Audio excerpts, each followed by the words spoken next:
E para finalizar, vamos trabalhar os temas de hidrólise salina e solução tampão. Para compreender melhor o que vamos dizer no efeito de hidrólise salina, é preciso compreender antes a teoria de ácido-base para Bronsted-Lowry. Para Bronsted-Lowry, o H+ é o próton e as espécies consideradas ácidas são aquelas capazes de doar prótons de hidrogênio para outras espécies. Já as bases são capazes de receber prótons de outras espécies. Elas são aceptoras de prótons.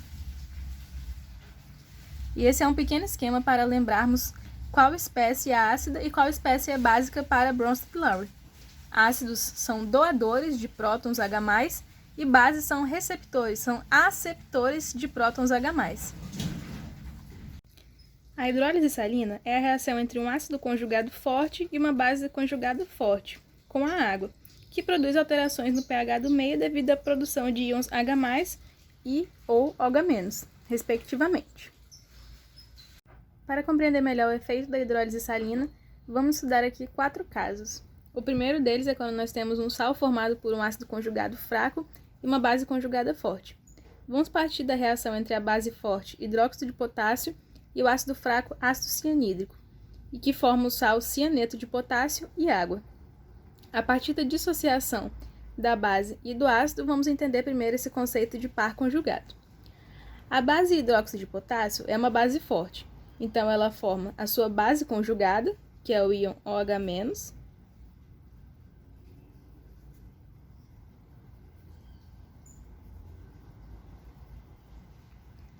e forma o seu ácido conjugado fraco, que é o íon potássio.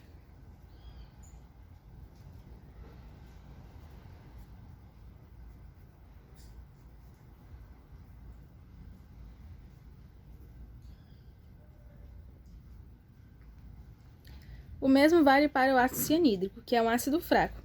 Ele forma o seu ácido conjugado, que é o íon hidrogênio, o íon hidrônio,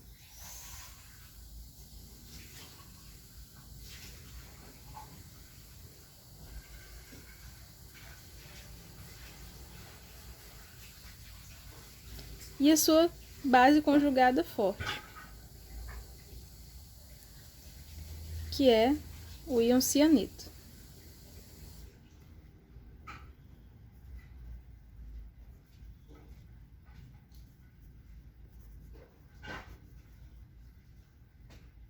Então, o sal que nós temos é composto pelo ácido conjugado fraco e pela base conjugada forte. Por isso que o estudo desse caso é o estudo de um sal formado por um ácido conjugado fraco e uma base conjugada forte. Entendendo esses conceitos, vamos analisar a reação separada desses íons com a água. O íon cianeto com a água forma novamente o ácido cianídrico e regenera íon OH-. Já a reação do íon potássio com a água forma a base forte hidróxido de potássio e regenera o íon H+. Porém, essa espécie é uma base forte, ou seja, ela se dissocia completamente em solução. Então, essa reação aqui não ocorre.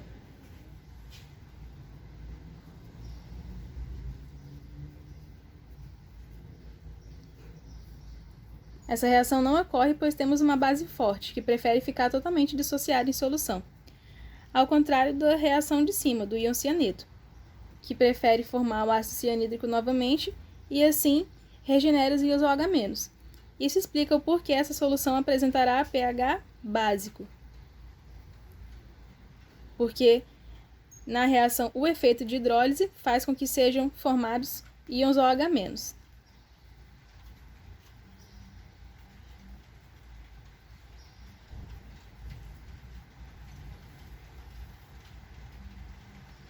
O segundo caso é quando nós temos um sal formado por um ácido conjugado forte e uma base conjugada fraca.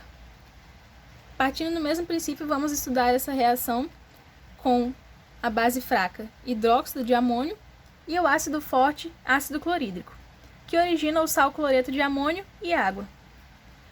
A base hidróxido de amônio é uma base fraca. Logo aqui nós vamos ter a sua base conjugada, que é novamente o íon OH-,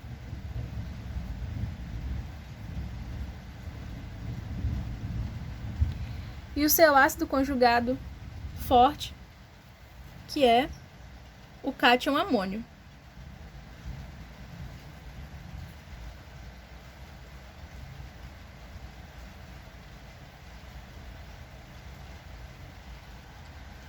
E aqui na reação de dissociação do ácido clorídrico, nós vamos ter o ácido conjugado, que é o cátion hidrônio,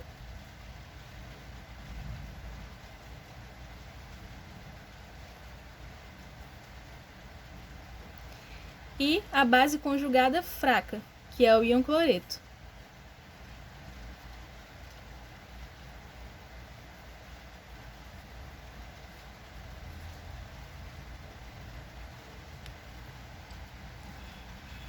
Por isso que o nosso sal é composto de um ácido conjugado forte e de uma base conjugada fraca.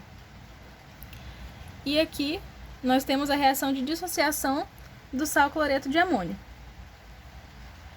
E quando nós vamos analisar a reação de cada íon desse sal com a água, que é justamente a reação de hidrólise, nós temos que a base hidróxido de amônio é formada novamente e temos que o ácido clorídrico também é formado novamente. Porém, da mesma forma que o hidróxido de potássio é uma base muito forte, o ácido clorídrico também é um ácido muito forte. Logo, ele se dissocia totalmente em solução. Por isso, essa reação aqui não ocorre.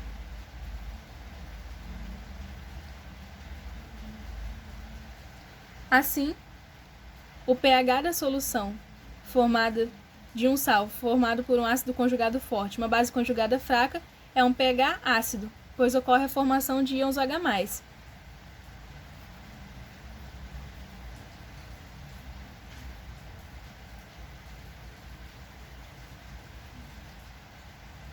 O terceiro caso é quando nós temos um sal formado por um ácido conjugado fraco e uma base conjugada fraca, como é o caso da reação entre hidróxido de sódio e ácido clorídrico, que forma o sal cloreto de sódio, nosso famoso sal de cozinha, e também forma água. Na reação de dissociação do hidróxido de sódio, nós temos a formação de OH-, como a gente já disse anteriormente, é uma base conjugada, e do íon de sódio, que é um ácido conjugado fraco.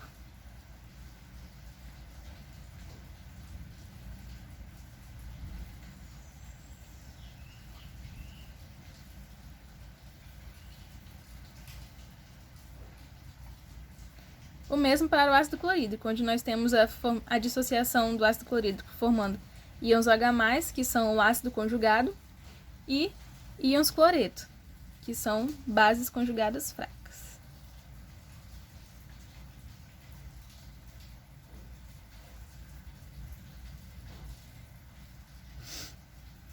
Como nós temos um ácido conjugado fraco e uma base conjugada fraca, quando nós vamos fazer a reação de hidrólise para esses dois íons, nós temos a regeneração da base forte e do ácido forte, assim como íons H+ e OH-.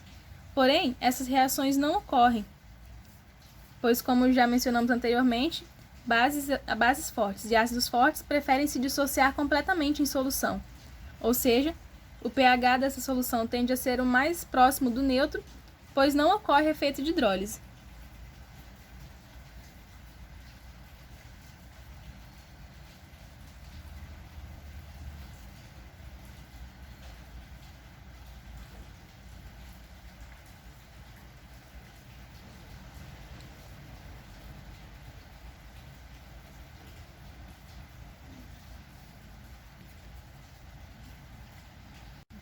E o último caso é quando nós temos um sal formado por um ácido conjugado forte e uma base conjugada forte.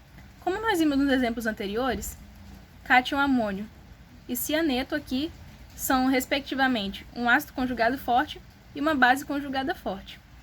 Isso ocorre que na reação de hidrólise eles vão regenerar uma base fraca e um ácido fraco. Então o pH vai depender muito da constante de ionização de cada um. Por isso, nós vamos ter aqui o Ka, a constante de ionização do ácido, que a gente vai manipular para achar a concentração de íons H+, e o mesmo nós podemos fazer com a constante de ionização da base, manipulando a quantidade para achar a concentração de OH-. E agora que compreendemos bem a hidrólise salina e também a teoria de Bronsted-Lowry para classificar ácido e base, podemos compreender também o que é uma solução tampão, o que é o efeito tamponante de uma solução. Uma solução tampão é formada por um ácido fraco e sua base conjugada, ou por uma base fraca e seu ácido conjugado. E isso permite que essa solução tenha a propriedade de resistir a pequenas variações de pH ou também a pequenas diluições. E podemos exemplificar melhor o efeito tamponante por meio do nosso próprio sangue, pois o sangue humano é um sistema tamponante. Ele é um sistema tampão composto de ácido carbônico e o seu sal conjugado, que é o bicarbonato de sódio. E ele é capaz de resistir a variações de pH, pois quando é adicionado ou H+, ou H-, ele regenera uma espécie que, quando estiver dissociada, não vai produzir tantas alterações no pH. A exemplo, quando é adicionado H+ no sangue. Esse H+ vai reagir com os íons bicarbonatos. E aí vai regenerar ácido carbônico, que é um ácido fraco, que não se dissocia facilmente. Logo, o pH do sangue não será alterado em grande quantidade, pois temos um ácido fraco que não se dissocia. Se você ainda ficou com alguma dúvida, pode deixar aqui nos comentários. E obrigada!